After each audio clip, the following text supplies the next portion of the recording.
What happened? Snake! Snake! When it comes to the ongoing wave of migrant rape and sexual assault in Europe, the people I feel most sorry for are the refugee-friendly progressive feminists, because when they get raped, they won't even know who to blame without being a racist. What am I saying? Of course they will. They'll blame all men, as usual, while telling everybody else not to generalise. I hadn't intended to talk about this subject again for a while, but it's International Women's Day, so how could I resist?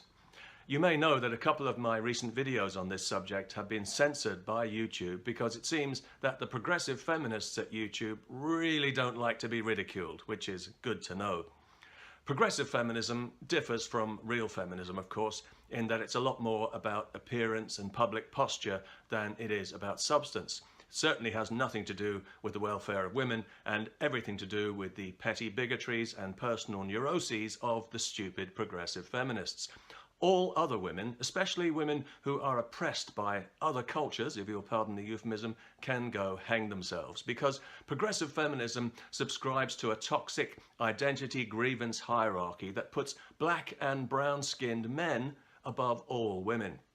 White men, of course, are right at the bottom, especially white heterosexual men, because they're responsible for all the bad things in the world and there's nothing good to be said about them, which is why you'll find that progressive feminists will often have more of a problem with white men who don't rape than they do with black or brown men who do. The black and brown rapists are clearly driven to it by white racism.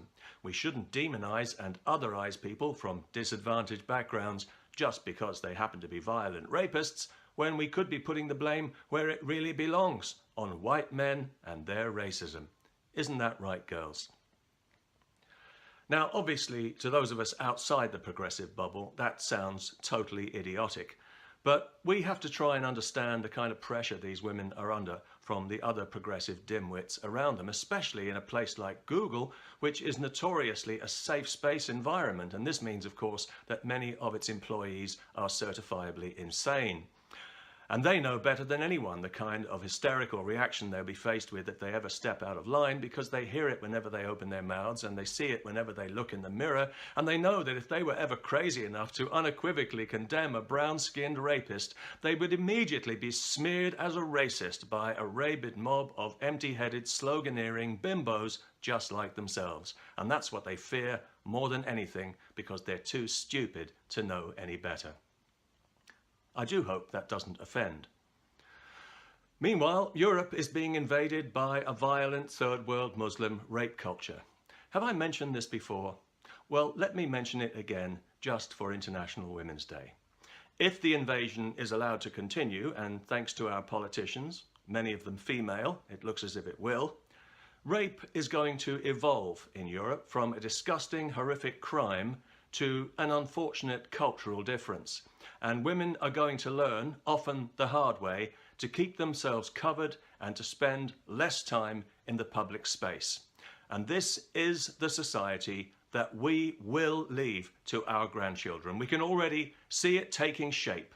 A society significantly less safe and significantly less free for women than the society that we were lucky enough to be born into. We, of the most pampered generation in human history. We've never had to defend anything or fight for anything. Consequently, we don't know the value of anything, which is why we're such a pushover. So, you women in Europe need to wake up to the imminent threat you face, because it's clear now that the people in Europe who call themselves men are not going to help you. If you don't wake up now and start voting, yes, voting seriously against the politicians who are enabling this invasion, your daughters and granddaughters will pay a very heavy price indeed. And it would be so wonderful if you women at Google could help them in that by just getting out of the way. We're not asking you girls to leave your safe space, because you'd be like a crab without a shell. We understand that. But if you could just not hinder the people who are trying to make the difference that you could be making, it would be really great. And if any of you are curious about what Europe is inflicting on its female population, just visit a Muslim country, walk down the street in a short skirt and see for yourself. But a little tip, if you do happen to get raped by one or more of the locals, whatever you do, don't report it to the police, or you'll be the criminal, and you might even get raped again. It's a cultural difference, and here in the progressive West, you know, we love to celebrate difference, and what could be more different than getting punished for being raped? Plus, learning about other cultures broadens the mind, so it's actually quite educational. It all depends how you look at it, as it always does when everything is relative. After all, who are we in privileged Europe to tell disadvantaged third world men that they shouldn't abuse and rape women if that's their culture? And if they want to come here to Europe illegally in unsustainably massive numbers and rape women and children here, what moral right do we have to object, all cultures being equal and all?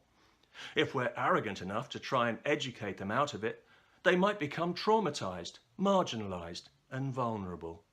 No, it's clearly up to you women in Europe to take some responsibility here and keep yourselves hidden if you don't want to be raped.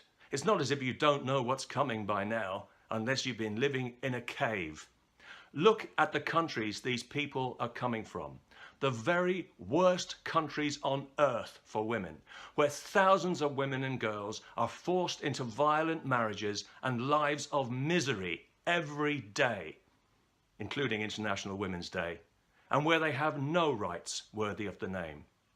And the men, if you can call them that, who are doing it to them, are being allowed to flood into Europe en masse and to bring that vile mentality here completely unfiltered and unchallenged.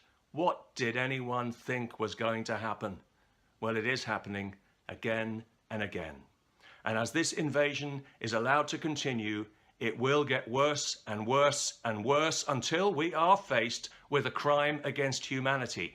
When you purposely flood an emancipated liberal society like ours with overwhelming numbers of fighting age men from a violent, misogynistic rape culture, you don't need to be a genius to predict what will happen. But you do need to be a special kind of rotten in the head to pretend that it won't happen when you know it will. Morally, it's on a par with leaving a baby alone with a vicious dog. You've got no excuse. And you've got less than no excuse for censoring information about it if you call yourself a feminist. Peace. And happy International Women's Day to everyone, but especially to the progressive bimbos, male and female, at Google and YouTube.